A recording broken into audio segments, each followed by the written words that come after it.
사랑하는 여러분, 우리의 삶과 신앙 깊은 곳으로 떠나는 여정에 오신 것을 환영합니다. 오늘 우리는 많은 이들이 일생을 통해 추구하는 근원적인 질문, 나는 누구인가에 대한 답을 찾아보고자 합니다. 이는 단순한 철학적 고찰이 아닌 한 사람의 인생을 송두리째 바꾸는 강력한 영적 깨달음에 관한 이야기입니다. 이 이야기가 여러분의 마음에 깊은 울림을 준다면 하나님의 은혜가 더 널리 퍼져나갈 수 있도록 이 영상을 소중한 분들과 나눠주십시오. 여러분의 나눔 하나하나가 누군가에게는 새로운 삶의 시작을 알리는 선물이 될 수 있습니다. 저희 채널을 구독하고 알림을 설정하시면 이처럼 삶을 변화시키는 이야기들을 계속해서 만나보실 수 있습니다. 여러분의 가정과 삶에 하나님의 평안과 축복이 가득하기를 기도합니다. 이야기는 처음에는 신앙 훈련이라는 것에 대해 회의적이었던 한 청년의 경험에서 시작됩니다. 많은 젊은이들처럼 그 역시 학교라는 이름이 붙은 모든 것에 거부감을 가지고 있었습니다. 영적인 성장을 위한 학교라 할지라도 그에게는 그저 또 하나의 의무처럼 느껴졌죠. 하지만 지혜로운 할아버지의 권유는 그의 마음속에 작은 씨앗처럼 심어졌습니다. 그는 1년 동안 그 말을 애써 무시했지만 결국 자신보다 더 현명한 어른의 조언을 따르기로 결심합니다. 그것은 하나님의 음성을 직접 듣거나 꿈을 통해 받은 계시는 아니었습니다. 오히려 그의 주변 사람들, 그를 사랑하는 이들을 통해 전달된 하나님의 부르심이었습니다. 그렇게 그는 초자연적 사역신학교라고 불리는 특별한 영적 훈련 과정에 참여하게 됩니다. 한국의 많은 신앙인들이 뜨거운 부흥의 역사를 기억하듯 이곳은 개인의 삶에 하나님의 살아있는 역사가 일어나도록 돕는 곳이었습니다. 처음 그가 마주한 가장 큰 도전은 거룩함 또는 순결이라는 주제였습니다. 그는 이전까지 자신의 의지력만으로 거룩한 삶을 살아보려 애썼지만 번번이 실패의 쓴잔을 마셔야 했습니다. 마치 모래 위에 집을 짓는 것처럼 인간적인 노력은 언제나 한계에 부딪혔습니다. 하지만 이 훈련을 통해 그는 자신의 힘을 빼고 온전히 하나님을 의지하는 법, 그리고 유혹을 이겨낼 수 있는 실제적인 방법들을 배우기 시작했습니다. 이것은 그의 신앙 여정에서 거대한 전환점이 되었습니다. 그의 내면에서 진정한 변화가 일어나고 있다는 증거는 한 예배 시간에 극적으로 나타났습니다. 그날 그는 공식적인 찬양팀 멤버가 아니었지만 예배가 깊어지면서 성령님께서 그에게 마이크를 잡고 노래하라는 강한 마음을 주셨습니다. 그의 마음속에서는 치열한 싸움이 일어났습니다. 내가 나서면 다른 사람의 자리를 빼앗는 것이 아닐까? 사람들이 나를 어떻게 생각할까? 하는 사람의 시선을 의식하는 두려움이 그를 짓눌렀습니다. 과거에도 비슷한 부르심 앞에서 그는 몇 번이고 주저앉았습니다. 그러나 이번에는 달랐습니다. 그는 무대 위로 올라가 마이크 주변을 서성이며 망설였습니다. 바로 그때 찬양 인도자가 그를 바라보며 괜찮아, 어서 해라는 뜻으로 고개를 끄덕여 주었습니다. 그 순간 두려움의 사슬이 끊어졌습니다. 그가 마이크를 잡고 노래를 시작하자 예배의 공간은 하나님의 영광으로 가득 찼습니다. 마치 하늘의 문이 열린 것처럼 강력한 하나님의 임재가 모두를 압도했고 예정되었던 모든 순서는 취소된 채 그날 하루 종일 예배가 이어졌습니다. 그는 이전에 이 훈련 과정을 거치지 않았다면 결코 그 순간에 순종하지 못했을 것이라고 고백합니다. 이 학교는 그의 내면에 잠자고 있던 하나님을 향한 담대함을 깨워준 것입니다. 이러한 변화는 비단 젊은이에게만 일어나는 것이 아니었습니다. 이미 자녀들을 모두 키운 한 어머니 역시 이 훈련 과정에 참여했습니다. 그녀는 수십 년간 신앙생활을 하고 사역에 참여했음에도 불구하고 마음 깊은 곳에는 늘 자신감 부족이라는 그림자가 드리워져 있었습니다. 하지만 그녀는 이곳에서 자신이 그리스도 안에서 누구인지를 새롭게 깨닫게 되었습니다. 자신이 하나님의 상속자이며 그분의 존귀한 자녀라는 진리가 성경 속 박제된 글자가 아니라 살아 숨쉬는 실제라는 것을 체험한 것입니다. 새로운 피조물이라는 말이 그녀의 삶에서 현실이 되었습니다. 그녀는 이렇게 말합니다. 1년 차 과정의 가장 큰 선물은 그리스도 안에서 나의 진짜 정체성을 발견한 것이었습니다. 그리고 2년 차의 가장 큰 선물은 그 정체성을 가지고 내 삶의 모든 영역에서 스스로를 이끌어가는 자기 다스림을 배운 것입니다. 이제 저는 어떤 방에 들어가든 어떤 환경에 처하든 변함없이 하나님의 딸로 살아갑니다. 상황이나 장소의 크기가 나의 본질을 바꾸지 못합니다. 나의 본질은 그리스도께 속해 있으며 나는 이 땅에서 그분의 향기를 드러내는 존재입니다. 이들의 이야기는 우리에게 중요한 사실을 알려줍니다. 신앙의 성숙은 단순히 지식을 쌓는 것이 아니라 하나님이 우리를 누구라고 말씀하시는지를 깊이 깨닫고 그 진리 안에서 살아가는 것입니다. 그것은 마치 애벌레가 나비로 변하는 것과 같은 완전한 변화입니다. 하나님께서는 우리 각자를 향한 놀라운 계획을 가지고 계십니다. 에베소서 1장의 말씀처럼 하나님은 창세전에 우리를 선택하셨고 그분의 기쁘신 뜻에 따라 우리를 자녀로 삼으셨습니다. 이는 우리로 하여금 그분의 넘치는 은혜의 영광을 찬송하게 하려 하심입니다. 우리의 삶은 단순한 우연의 연속이 아닙니다. 하나님께서는 우리 한 사람 한 사람이 이 땅에서 오직 자신만이 할 수 있는 특별한 역할을 통해 하나님의 은혜를 드러내기를 원하십니다. 당신의 삶은 하나님의 은혜가 얼마나 영광스러운지를 보여주는 살아있는 증거가 되도록 부름받았습니다. 오늘 우리는 이 진리를 더 깊이 탐구해 볼 것입니다. 많은 신앙인들이 왜 자신의 잠재력을 온전히 발휘하지 못하고 살아가는지, 그 이유는 무엇이며 어떻게 그 한계를 넘어설 수 있는지에 대해 성경은 명확하게 이야기합니다. 사도 바울은 히브리서에서 신앙의 성숙도를 젖과 단단한 음식에 비유합니다. 젖은 갓난아기에게 위로와 안정을 주는 음식입니다.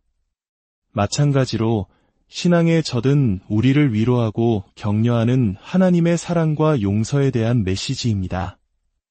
이것은 우리 신앙의 필수적인 기초입니다.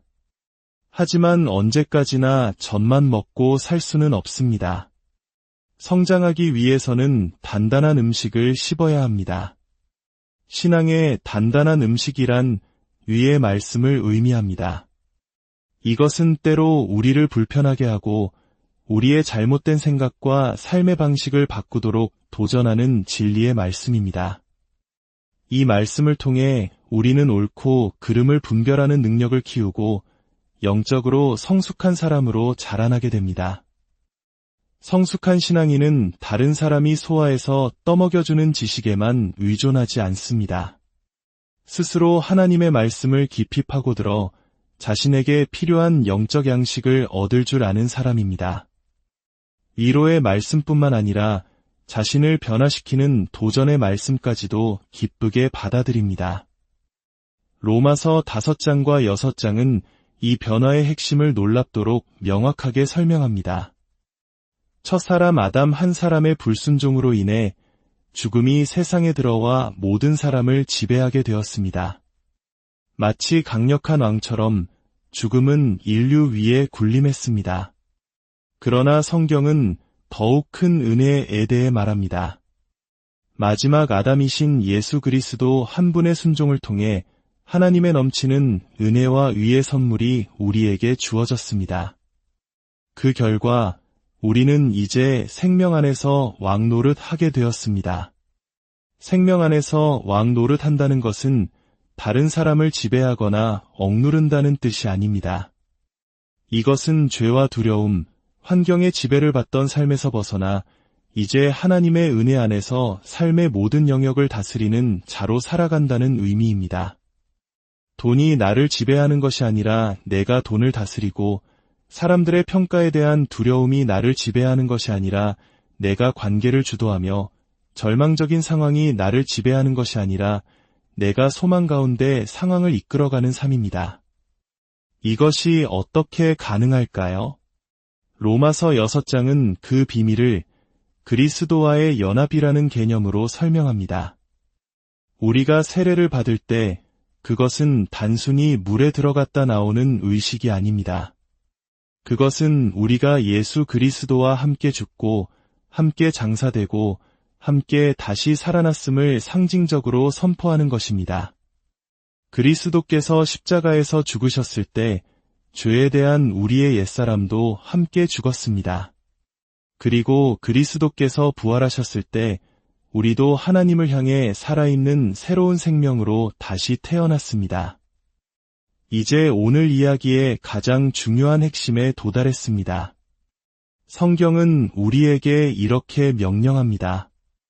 이와 같이 너희도 너희 자신을 죄에 대하여는 죽은 자여 그리스도 예수 안에서 하나님께 대하여는 살아있는 자로 여길지어다. 여길지어다라는 말은 그렇게 생각하고 그렇게 간주하고 그렇게 계산하라는 강력한 선언입니다. 이것은 감정의 문제가 아니라 믿음의 선포입니다. 오늘날 우리 사회는 정체성의 혼란으로 가득 차 있습니다. 어떤 남성은 자신이 여성이라고 믿고 어떤 여성은 자신이 남성이라고 믿습니다. 이는 매우 안타깝고 복잡한 문제입니다. 하지만 어쩌면 이보다 더 심각하고 비극적인 정체성의 혼란이 바로 교회 안에 있을지 모릅니다. 그것은 바로 예수 그리스도를 믿음으로 거듭난 새로운 피조물이 여전히 자기 자신을 죄인이라고 여기며 살아가는 것입니다. 하나님께서는 우리가 죄와 싸우며 힘겹게 버티는 삶이 아니라 죄에 대하여 이미 죽은 자로서 승리하는 삶을 살도록 부르셨습니다. 예수 그리스도의 죽음과 부활을 믿는다면 그 죽음과 부활이 우리 안에서 이룬 결과 또한 동일한 믿음으로 받아들여야 합니다. 나는 죄에 대해 죽었다. 죄는 더 이상 나의 주인이 아니다. 이것이 하나님께서 보시는 우리의 진짜 정체성입니다. 물론 우리가 거듭났다고 해서 죄를 지을 수 있는 능력이 사라지는 것은 아닙니다. 하지만 결정적인 차이가 생겼습니다. 이제는 더 이상 죄를 즐길 수 없게 된 것입니다. 죄를 지으면 성령님께서 우리 마음속에서 탄식하시며 견딜 수 없는 불편함과 죄책감을 느끼게 하십니다. 이것은 우리를 정죄하기 위함이 아니라 우리를 사랑하셔서 다시 거룩한 길로 돌이키시려는 하나님의 은혜입니다. 이 진리를 어떻게 우리의 실제적인 삶으로 가져올 수 있을까요? 그것은 하나님의 말씀을 끊임없이 읽고 묵상하고 기도하며 우리의 입으로 선포하는 것을 통해 이루어집니다. 나는 약하다는 느낌이 들 때 주님 안에서 나는 강하다라고 선포하십시오. 나는 용서받지 못할 존재야 라는 생각이 들 때 그리스도의 피로 나는 완전히 용서받았고 유롭게 되었다라고 선포하십시오. 우리의 감정이나 상황이 아닌 변하지 않는 하나님의 말씀 위에 우리의 정체성을 세워나갈 때 우리의 삶은 놀랍게 변화하기 시작합니다. 몇 년 전 콜롬비아에서 있었던 일입니다. 한 청년이 암으로 인해 15일밖에 살지 못한다는 시한부 선고를 받은 채 지표에 실려왔습니다. 그의 몸은 극도로 쇠약해져 있었고 가족들의 얼굴에는 짙은 절망이 어려 있었습니다. 그를 위해 기도하려 할 때 하나님께서 제게 말씀하셨습니다. 그가 완전히 치유될 것이라는 증거로 지금 즉시 그의 모든 고통을 없애주겠다. 저는 그 청년에게 다가가 이 말씀을 전하고 그의 몸에서 모든 고통이 사라지기를 명령했습니다. 우리가 함께 하나님을 찬양하는 동안 기적처럼 그의 온몸을 짓누르던 통증이 완전히 사라졌습니다. 그는 그날 몇 날 며칠 만에 처음으로 음식을 먹을 수 있었습니다. 더 놀라운 소식은 제가 여행에서 돌아온 후에 들려왔습니다. 그 청년이 화장실에서 종양 덩어리를 쏟아냈고 그의 목에 있던 큰 혹은 완전히 사라졌다는 것이었습니다. 하나님께서는 우리가 기도한 그 순간뿐만 아니라 그 이후에도 계속해서 일하고 계셨던 것입니다. 이 이야기는 단지 한 사람의 특별한 경험이 아닙니다. 이것은 예수 그리스도 안에서 우리 모두에게 주어진 생명 안에서 왕 노릇하는 삶의 한 단면입니다. 사랑하는 여러분, 오늘 이 시간 하나님께서 당신을 어떻게 보시는지 그 진리의 눈을 뜨시길 축복합니다. 당신은 더 이상 과거의 죄와 실패에 묶여있는 존재가 아닙니다. 당신은 그리스도 안에서 완전히 새로운 피조물이며 의와 거룩함으로 부름받은 하나님의 존귀한 자녀입니다. 이 진리를 붙드십시오. 이 진리를 선포하십시오. 그리고 이 진리 안에서 살아가십시오.